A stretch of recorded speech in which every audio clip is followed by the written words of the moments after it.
ان الحمد للہ والصلاة والسلام علی رسول اللہ۔ آج ہم قرآن حکیم کلاس میں انشاءاللہ سورۃ البقرہ کی آیت نمبر 180 تا 182 کو سمجھیں گے۔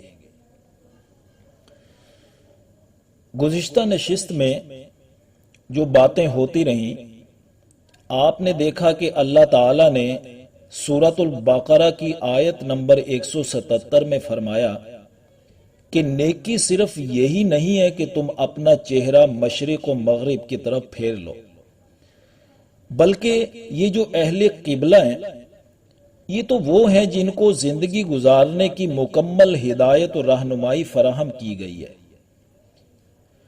اور پھر نیکی کی راہ پر چلنے والوں کی محبت اللہ تعالیٰ کے ساتھ شدید ترین بھی تو ہوتی ہے۔ اس لیے ان میں اگر جان کا نقصان ہو جائے تب بھی یہ اللہ ہی کی طرف سے آئی ہوئی رہنمائی پر عمل پیرا ہوتے ہیں، صبر کا دامن ہاتھ سے نہیں چھوڑتے، غم و غصہ سے مغلوب ہو کر غیر شرعی قدم نہیں اٹھاتے۔ گزشتہ دو آیات 178 اور 179 میں قانون قصاص اور دیت کے بنیادی احکام جاری کیے گئے۔ انہی احکام و قوانین پر عمل کر کے قتل جیسے جرم کا دروازہ بند کیا جا سکتا ہے۔ اب انسانی جان کے متعلق چند ہدایات فراہم کی جائیں گی جو آج کی 3 آیات، آیت نمبر 180 تا 182 میں انسانی مال و جائیداد کے متعلق چند ہدایات اللہ جاری فرمائیں گے۔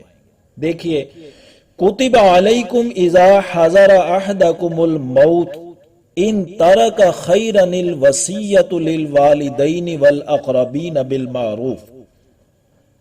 جب تم میں سے کسی کو موت حاضر ہونے لگے اور وہ مال بھی چھوڑے تو تم پر فرض کیا گیا ہے وصیت کرنا والدین اور قرابت داروں کے لیے انصاف کے ساتھ۔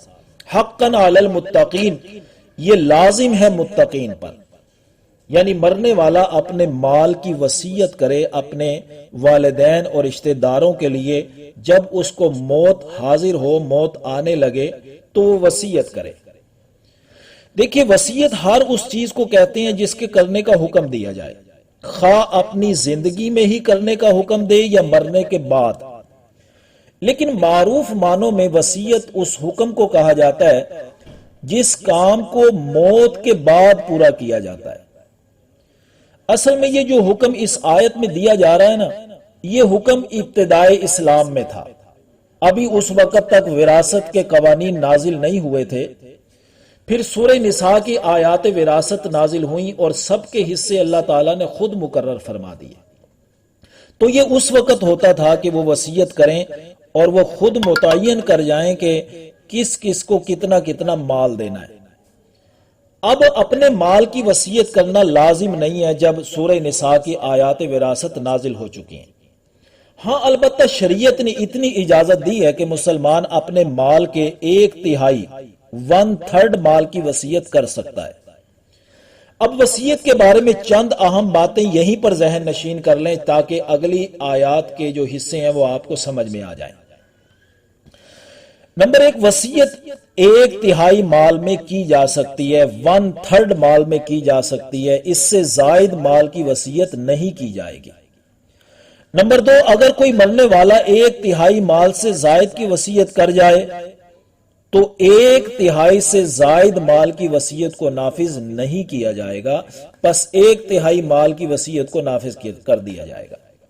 مثلا مثال کے طور پر سمجھ لیں، کسی نے 12 لاکھ مالیت کا مال چھوڑا اور اس مال میں اس نے 5 لاکھ کی وصیت کر دی کہ فلاں دینی ادارے کو دے دینا یا فلاں غریب کو دے دینا۔ اب 12 لاکھ کا 1/3 1/3 تو بنتا ہے 4 لاکھ، یہ وصیت کر گئے 5 لاکھ۔ اب 5 لاکھ وصیت کو نافذ نہیں کیا جائے گا بلکہ 1/3 یعنی 12 لاکھ کا جو 1/3 4 لاکھ بنتا ہے اسی کو نافذ کیا جائے گا۔ 5واں لاکھ جو ہے وہ دینی ادارے یا کسی غریب کو نہیں دیا جائے گا۔ نمبر 3، جس رشتہ دار کا وراثت میں حصہ شریعت نے خود مقرر کر دیا ہے نا، اس کے لیے وصیت کرنا جائز ہی نہیں ہے۔ نبی کریم صلی اللہ علیہ وسلم نے خطبہ حجۃ الوداع میں فرمایا، اس کو ترمذی، نسائی اور ابو داؤد نے ذکر کیا، نبی کریم صلی اللہ علیہ وسلم نے فرمایا ان اللہ آتا لکل ذی حق حقہ، کہ بے شک اللہ تعالیٰ نے ہر حق والے کا اس کا حق مقرر کر دیا ہے۔ تو اب فلا وصیت لوارث، اب وارث کے لیے کوئی وصیت نہیں ہے۔ نمبر 4، وصیت ایسے رشتہ داروں جو یتیم، مساکین اور فقراء ہیں ان کے حق میں کرنا بہتر ہے، کیونکہ یہ باعث اجر و ثواب بھی ہے اور صلہ رحمی بھی ہے۔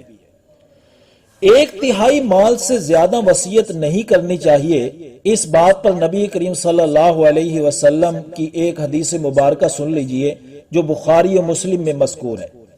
حضرت سعد بن وقاص رضی اللہ تعالیٰ عنہ فرماتے ہیں کہ میں سخت بیمار تھا کہ رسول اللہ صلی اللہ علیہ وسلم میری عیادت بیمار پرسی کے لیے تشریف لائے۔ میں نے عرض کیا، یا رسول اللہ صلی اللہ علیہ وسلم، آپ میری حالت ملاحظہ فرما ہی رہے ہیں، کیسی ابتر ہو چکی ہے، خراب ہو چکی ہے، اب میں چاہتا ہوں اپنے تمام مال کو وصیت کر دوں۔ آپ صلی اللہ علیہ وسلم نے فرمایا نہیں۔ میں نے عرض کیا، آدھا مال وصیت کر دوں؟ آپ صلی اللہ علیہ وسلم نے فرمایا نہیں۔ میں نے عرض کیا، 1/3 مال وصیت کر دوں؟ تو آپ صلی اللہ علیہ وسلم نے فرمایا ہاں، تہائی ٹھیک ہے۔ پھر آپ نے یہ بھی فرمایا، تہائی بھی بہت ہے، اپنے بال بچوں کو خوشحال چھوڑنا یہ اس سے بہتر ہے کہ وہ در در بھیک مانگتے پھریں۔ یہ وہ چند شرائط ہیں کہ وصیت کرتے ہوئے جن کو ذہن میں رکھنا چاہیے۔ یہاں کی گئی گفتگو سے یہ بات واضح ہو گئی کہ اب وصیت کرنا واجب نہیں ہے، لازمی اور ضروری نہیں ہے، کیونکہ شریعت نے ورثاء کے حصے خود مقرر کر دیے، اور اگر ہاں کسی کے حق میں کوئی وصیت کرنا بھی چاہے تو اس کی شرائط میں نے آپ کے سامنے بیان کر دی کہ وہ ان شرائط کے ساتھ وصیت کر سکتا ہے۔ اب ذرا اس وصیت کو بھی ذہن نشین کر لیں، جس وصیت کا کرنا واجب، لازمی اور ضروری ہے، وہ وصیت کون سی ہے؟ وہ مال اور اشیاء جو کسی نے اس کے پاس بطور امانت رکھوائے ہیں، یا قرض وغیرہ جو اس نے کسی سے لے کر اپنے مال میں ملا رکھا ہے، ایسے اموال کی وصیت لکھوانا ضروری ہے، واجب ہے، لازم ہے کہ اگر میری موت واقع ہو جائے تو یہ اشیاء یا نقدی وغیرہ ان کے مالکوں تک پہنچا دی جائے۔ نبی کریم صلی اللہ علیہ وسلم کا فرمان ہے کہ جس شخص کے ذمے کچھ لوگوں کے حقوق ہوں اس پر 3 راتیں ایسی نہیں گزرنی چاہیے کہ اس کی لکھی ہوئی وصیت اس کے پاس موجود نہ ہو، وہ لکھوا کے رکھ لے کہ اس کے مطابق لوگوں کے حقوق ادا کر دیے جائیں۔ آج کل ہمارے معاشرے میں تاجر حضرات کھاتے بناتے ہیں نا، اس میں سب کچھ لکھتے ہیں، ان پارٹیوں سے اتنی رقم وصول کرنی ہے اور فلاں فلاں پارٹیوں کو اتنی رقم ادا کرنی ہے، تو ورثاء کو چاہیے اس کے مطابق پارٹیوں کو رقم ادا کر دیں، ورنہ ورثاء گناہگار ہوں گے۔ تو اب دیکھیے آیت کا اگلا حصہ، فَمَن بَدَّلَهُ بَعْدَ مَا سَمِعَهُ، پھر جو شخص سننے کے بعد اس وصیت کو بدل دے، یعنی مرنے والا تو صحیح اصول و قوانین کے مطابق وصیت کر گیا، وارثوں یا گواہوں نے کسی کا حق دبانے کے لیے ملی بھگت سے وصیت کو بدل دیا، تو فَإِنَّمَا اسْمُهُ عَلَى الَّذِينَ يُبَدِّلُونَ، تو اس کا گناہ انہی لوگوں پر ہوگا جو اس وصیت کو بدلیں گے۔ مجرم اب اس وصیت کو بدلنے والے ہوں گے۔ ان اللہ سمیع علیم، بے شک اللہ سننے والا، جاننے والا ہے۔ یعنی اس بارے میں جو بھی میٹنگز کرو گے اور قدم اٹھاؤ گے وصیت کو بدلنے کے لیے، اس کو اللہ سننے اور جاننے والا ہے۔ اکاؤنٹیبلٹی، حساب قیامت والے دن ہوگا۔ یاد رکھیے، ایمان بالآخرت کا تقاضا ہے کہ مسلمان محاسبے کے ڈر سے کسی بھی قانون کی خلاف ورزی نہ کرے، جیسے ایمان باللہ کا تقاضا ہے کہ مومن اللہ کی محبت میں سرشار ہو کر اس کی فرما برداری کرتا رہے۔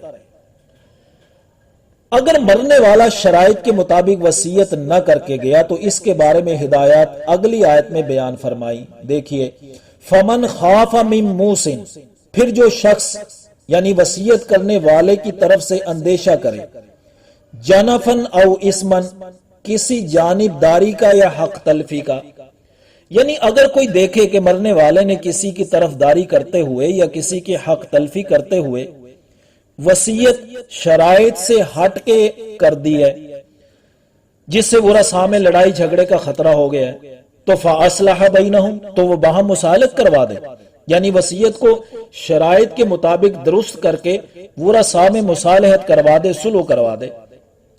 ان اللہ غفور الرحیم، بے شک اللہ بخشنے والا ہے، مہربان ہے۔ انہی اصولوں کے مطابق زندگی گزارنے کی کوشش کرو گے تو اللہ مہربانیاں فرماتے ہوئے بخشش فرما دیں گے۔ ابو داؤد و ترمذی میں مذکور ابو ہریرہ رضی اللہ تعالی عنہ سے روایت ہے، ایک نبی کریم صلی اللہ علیہ وسلم کا فرمان ہے کہ آپ فرماتے ہیں کہ ایسا ہو جاتا ہے کہ مرد و عورت دونوں 60 برس تک اللہ کی اطاعت میں رہتے ہیں، پھر مرتے وقت وصیت میں ظلم کرتے ہیں اور نقصان پہنچاتے ہیں اور جہنم کے مستحق ہو جاتے ہیں۔ اللہ ہماری حفاظت فرمائے ایسے معاملات سے۔ آخر میں پھر اس بات کو دہرا لیجئے، نیکی صرف مشرق و مغرب کی طرف منہ پھیر لینے کا نام نہیں، بلکہ اہل قبلہ کے تمام اصول و قوانین کی پیروی کرتے ہوئے زندگی گزارنا ہی نیکی کی راہ ہے۔ اللہ ہمیں ان اصول و قوانین کے تحت زندگی گزارنے میں ہماری مدد فرمائے، آمین یا رب العالمین۔